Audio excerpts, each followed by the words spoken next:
عبد القادر الحسين، عضو مجلس إدلب لحزب سوريا المستقبل.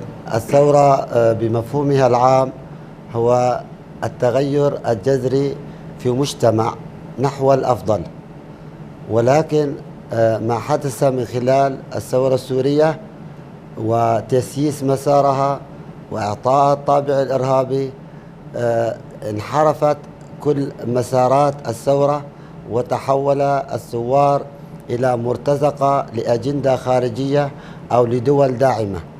الثورة نتيجة الفساد والظلم والاستبداد للنظام السوري وتسييس الأعمال الإجرامية من خلال سيطرة الحزب الواحد على سياسة الدولة، حزب البعث العربي الاشتراكي الفاسد الذي أسسه حافظ الأسد.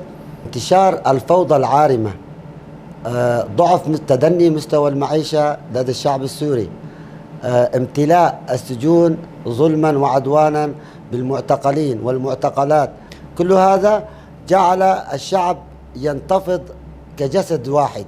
لأن الشعب السوري منذ بدايته، بداية الثورة، كانت بداية عفوية. الثورة السورية كانت نخبة عفوية. هذه العفوية الذي خرج بها الشعب كان ينادي سلمية، لم يستخدم بها السلاح، لم يستخدم فيها التخريب. ثورة الكرامة سميت ثورة كرامة لأن الإنسان لا يستطيع أن يعيش كريما إلا عندما يشبع. أمة الجياع لا تبني مجدا، قالوها بالمثل أخي العزيز، أمة الجياع لا تبني مجدا. إذن المجد يحتاج إلى كرامة، والكرامة تحتاج إلى بطون مليئة. فنتيجة الجوع بحث الناس عن كرامته.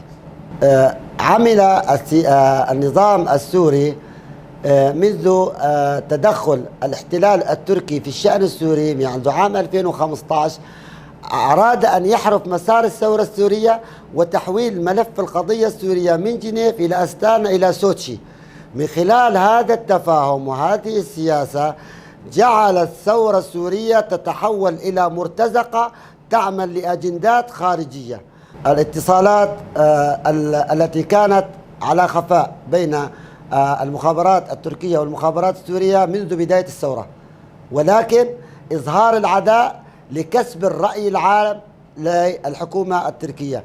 ولكن انكشف الغطاء في الأخير حول التطبيع الداخلي الذي كان تحت الطاولة مع النظام السوري. منذ التطبيع الأخير بين النظام التركي والسوري لضرب مشروع الإدارة الذاتية بسبب التعايش المشترك. أخوة الشعوب موجودة، لا فرق بين قوميات في الإدارة الذاتية، مما جعل الاحتلال التركي والنظام التركي يتحالفون من أجل ضرب هذا المشروع، لأن هذا المشروع قادر أن يقود سوريا إلى بر الأمان. نحن نعتبر أن مشروع الإدارة الذاتية ومشروع السياسي لمسد مجلس سوريا الديمقراطية من خلال عرض شراكتنا على شمال غرب سوريا وحتى على النظام السوري، نعتبر أنه هو المشروع الخلاص، هو المظلة السياسية للخلاص من الأزمة السورية. مشروع الإدارة الذاتية هو جاء تلبية لمطالب الشعب السوري ومحققا لأهداف الثورة السورية.